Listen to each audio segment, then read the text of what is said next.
Round 61 is a chronic backache for this particular two-tower chimps, where we're leading towards the Blooncineration and the XXXL Trap, but I'll show you why this is a chronic backache later on in the video.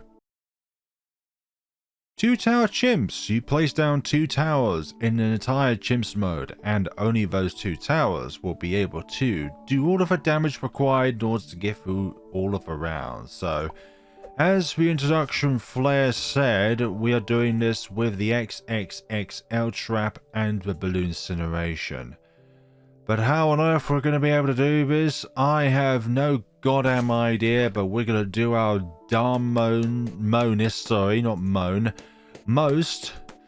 to ensure that we'll be able to do this. Yesterday I did quite a relatively easy two-tower chimps with the Glaive Lord and the Mad. Now we're going on the opposite spectrum of the table, where we're going to be doing one of the hardest ones I think there is possible.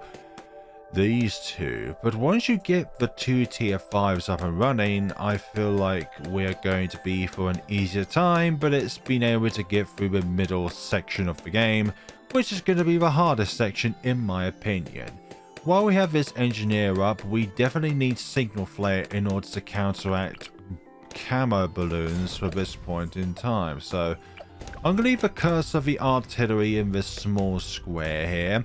If it wasn't this small square, then I don't think this particular two-tower chimps is actually possible, because this is the center stage of all of the blasts. And for the XXXL Trap, this bit of straight along here, along this top section of a small square, balloons are going to be interacting with it about 4 times throughout. Number 1 along the straight itself, number 2 when orbiting around the small square, number 3 when orbiting around the middle square, number 4 when orbiting around the big square or a big rectangle, whatever the perspective is and what you think is the most important perspective of them all when it comes to this sort of stuff. Yes, it's a rectangle, but it can also be called a stretched square. Burny stuff is now lit.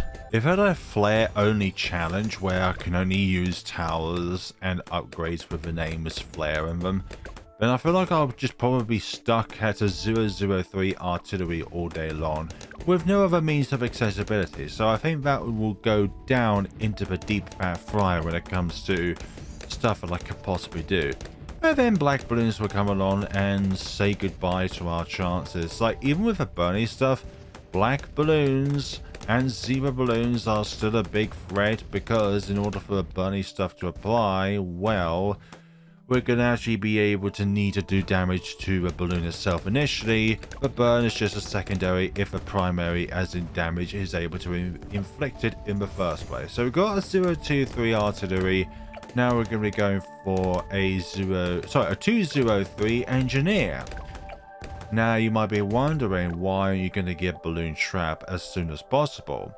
We're going to wait around 40 for that particular predicament, because I've been trying to practice this, and round 40 was my first hurdle on this particular two-tower chimps. But the key is that if you don't want your balloon trap to be filled at all, then don't purchase it until you really need it. We have our double guns paired with faster engineering. Now our next stage will be the balloon trap, but that will be during round 40.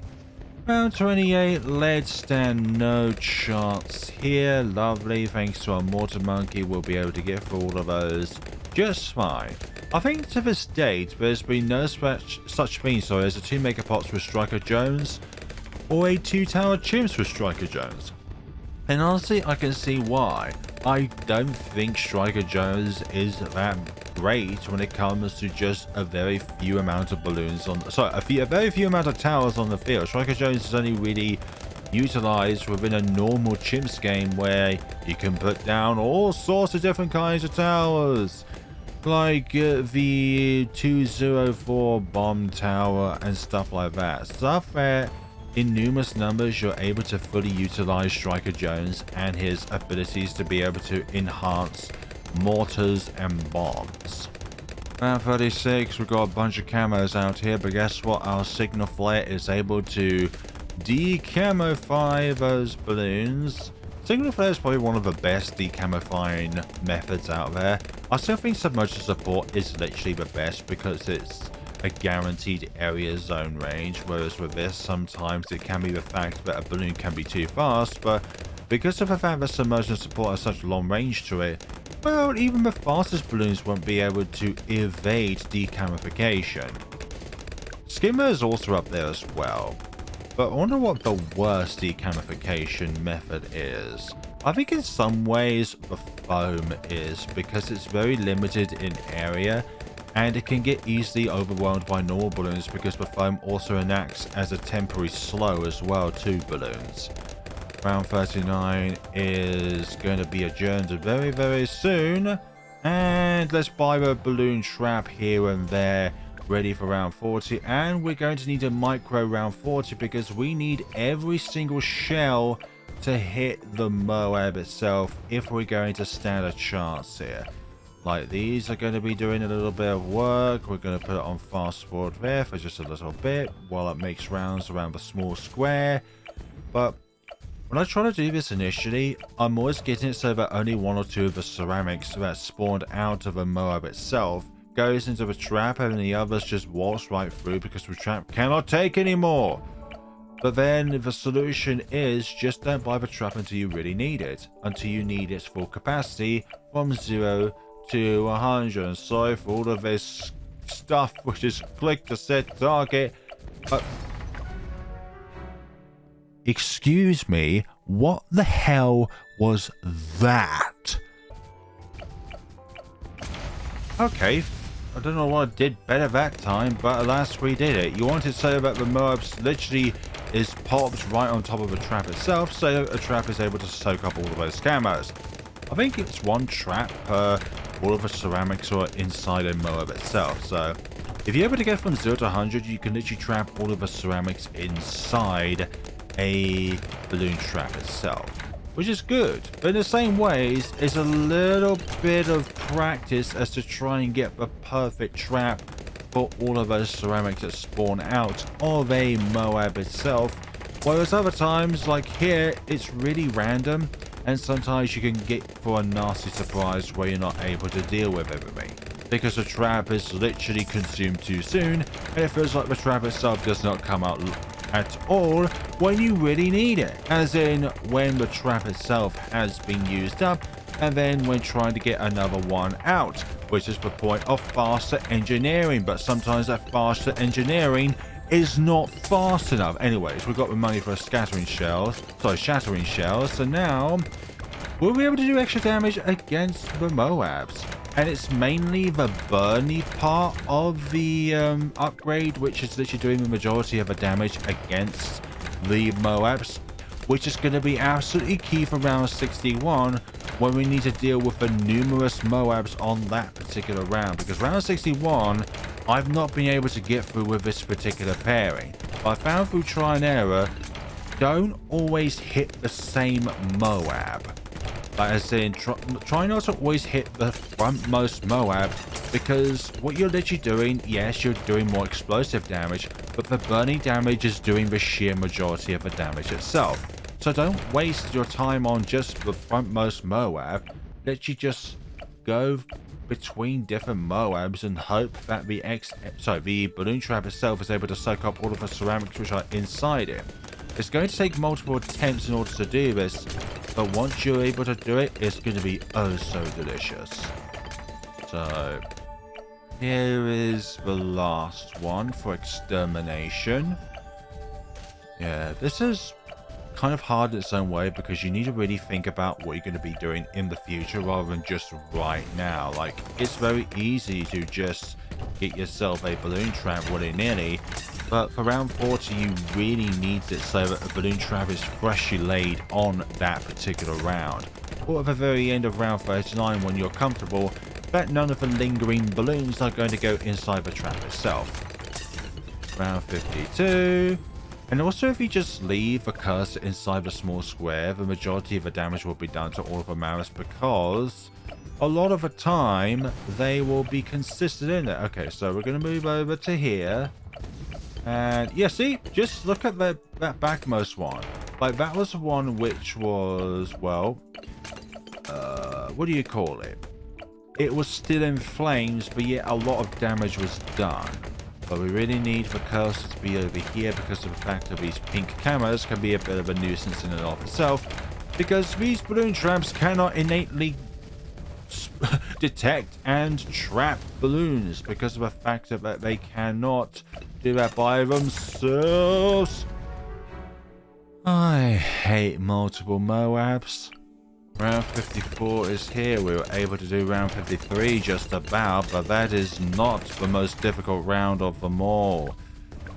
That round goes to round 61, and you're going to see why when I try and complete it for you to witness the sheer miracle that is being able to complete round 61 with a huge number of zebra balloons in which the only things that we can do is remove their decrow property. And I almost failed that round so because of those ceramics need to be able to get through because the trap keeps soaking up too much of them being able to disappear. By the way, when it soaks up anything in CHIMPS mode, you're only returning the money in which you would collect anyways if you popped them naturally. So you're not getting any money out of them. You're just getting a refund for what you would initially be able to pop anyway. So do not think of it as profit. I think the only way that you can actually get any profit throughout the game is to get a support sun temple and a support sun god. True sun god, sorry. Like, that's the only way you can actually earn income within the game because it's embedded into the support sacrifice of the sun temple and the true sun god. So a little bit of knowledge there for you. Unless, of course, Ninja Kiwi has removed that part, and the only thing that we can get from support sacrifices in sun temples and true sun gods in CHIMPS mode is the range bonus and its buffs to the balloons, sorry, the towers around it, not balloons. Imagine a monkey that buffs balloons, like, that would be horrible. Dr. Evil, are you about? I don't like you and your evil schemes, okay? I only learned about you from a video done by Orange. I've forgotten the rest of its name, but Orange, it's kind of like a 3-hour entire epilogue of the history of balloons itself. I highly recommend checking it out, actually. It's a brilliant watch. Highly edited and highly well done. Round 59, which is the round before BFB starts spawning. And what happens when a BFB starts spawning? Well, we're going to need to fire at the BFB constantly with our shells. Now, do you see we do 1 damage and then 10 damage? The 1 damage is from the explosion itself, but the 10 damage is from the burning stuff.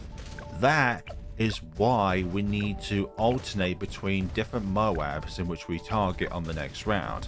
Because of the factor that the burning stuff is the thing that does the majority of the damage and it lingers a few seconds after we hit the BFB itself or the Moab itself. That's why we need to alternate between these different ones, unless of course they're all together, and then obviously do that because you just get a little bit more damage out of it. And I keep rambling on too much, but for goodness sakes, I need something to pass the time here while I constantly switch the cursor of the Shattering Shells itself, and we really need to do our best here to kind of micro this.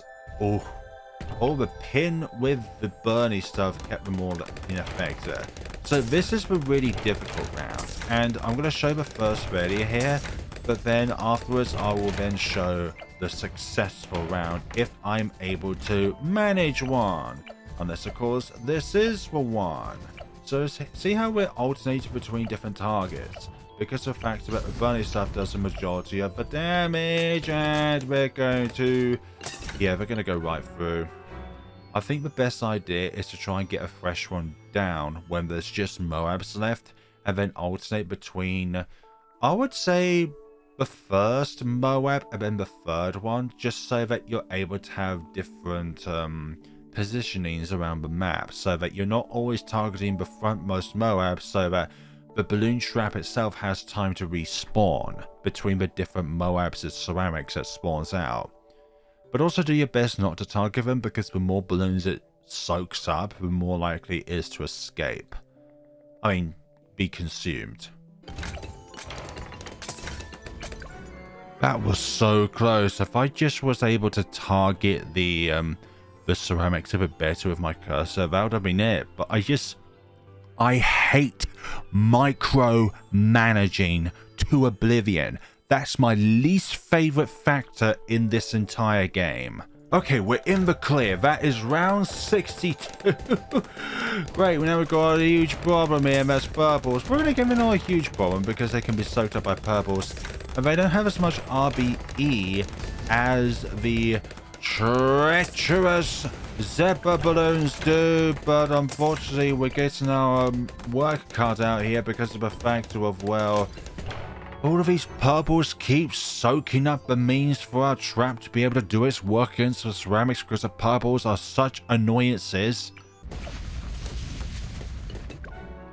I don't get why the trap just does not spawn out. It feels like the faster engineering is just not applied at all.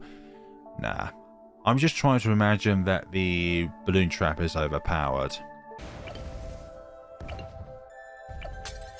Right, that's round 62 adjourned. Lovely. So now that we're on round 63, we don't have to deal with any of the pesky words whatsoever.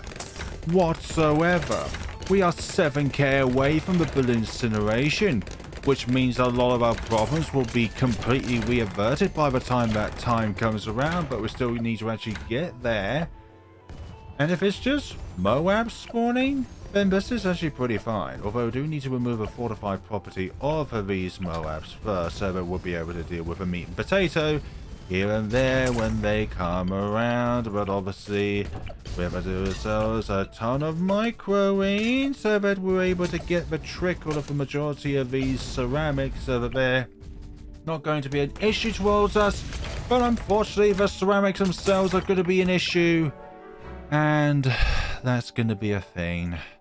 So firstly, put your cursor at the beginning of the track, and then once it stops being able to do that, then obviously move the cursor and go from there. But just remove the fortified layer as soon as you're able to, and then just get to town with all that. Yeah. Sometimes it feels like this is just taking too long to respond. And some of the ceramics are not getting popped. Thank you very much. It's not very nice of you, game, when the ceramics are not being targeted, when the PS cap has been met. Okay, I think we should be good. No, we're not good. Pink balloons? That wraps up round 64. Some of these 60s are merciless with this combination. You have to really make the maximum effects of the burny stuff melts through 5 layers with each shot and burns Moab class balloons for extra damage. It's that extra damage which grants that 10 damage per burny stuff duration. And it's honestly the only thing that is really going to keep us within the game here. So we have to really max these out. We're going to try and target these frontmost ones first, but we still need to apply them to the BFBs at some point because they're going to be a huge threat to us if we're not careful with them. Round 65. It's probably going to be a very long video, honestly, because there's a lot of microing involved with this 2-tower chimps. I know some people hate it when I slow down, but honestly, with this particular scenario, I really need to slow down and be able to concentrate at hand on what I'm doing. Otherwise, I'm just going to be, well, left in the dust here sort of thing.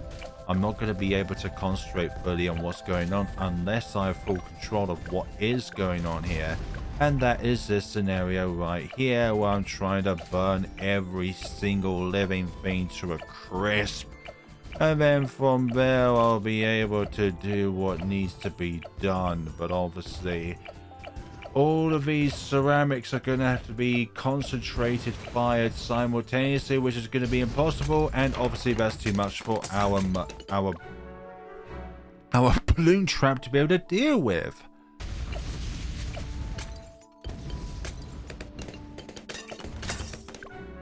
I thought I had it that round, but then again, some of the ceramics never get hit despite being in the blast radius of the Shattering Shells. But it's down to Pierce, and if you exceed our Pierce, then some of the things despite being within the explosion doesn't even get hit.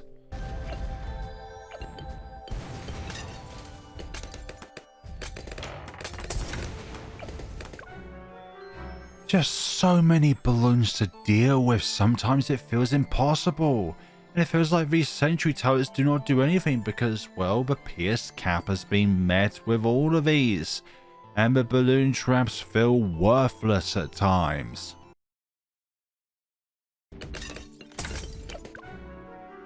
Again with the pierce count, why doesn't the explosion hit all of the balloons in its radius? Too many balloons again.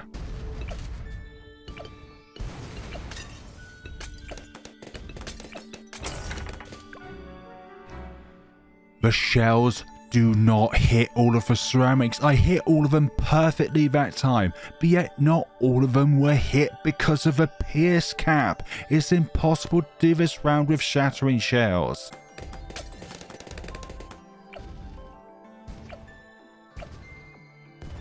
No, they're too close to the edge.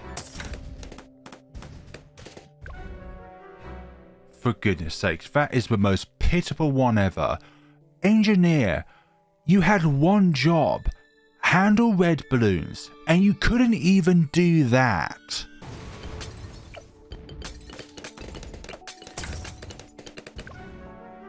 It doesn't work. This is... No, they're too close again. They don't get incinerated fast enough.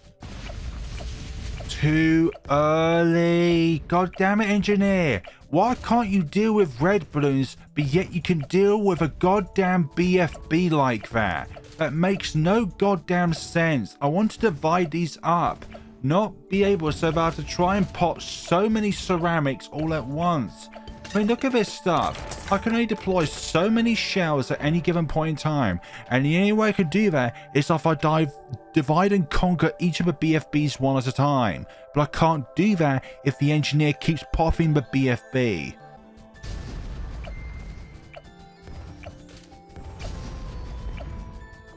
Just kill me already, for goodness sakes, you stupid engineer.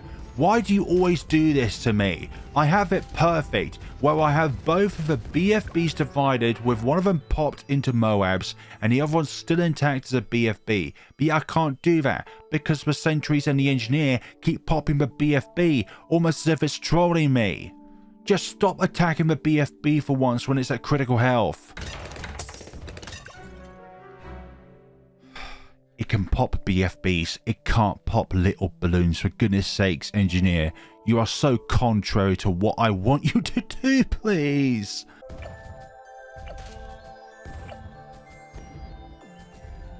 They're too close again. Why is this always a thing with me? Chasing ceramics is the #1 bane of this entire 2TC.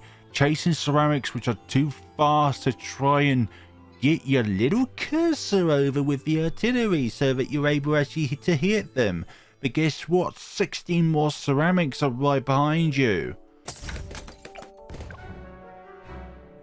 Even when I do it perfectly, even when I try and do this perfectly so that the BFBs are spread out, it's almost as if there are too many balloons for all the firepower that we have throughout the entire round. I keep chasing these ceramics and then I leave behind the remaining Moabs and they get too close, and therefore the shells' incineration does not do enough damage to ceramics. Ninja Kiwi, these Shattering Shells need a buff against ceramics. They do jack against them. Blues, greens and reds. Why do you struggle against absorbing them? Balloon Trap. Why do you have such a hard time absorbing the smallest of RBE balloons? Yet you can just pop BFBs like if it's nothing. I genuinely think that this engineer is deliberately designed to annoy me. Just keep the BFBs at bay. Oh, hey, guess what? Oh, what the? Oh.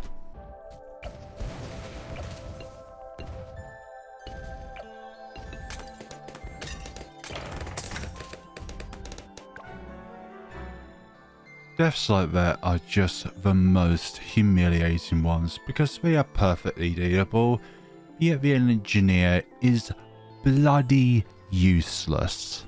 I want to die.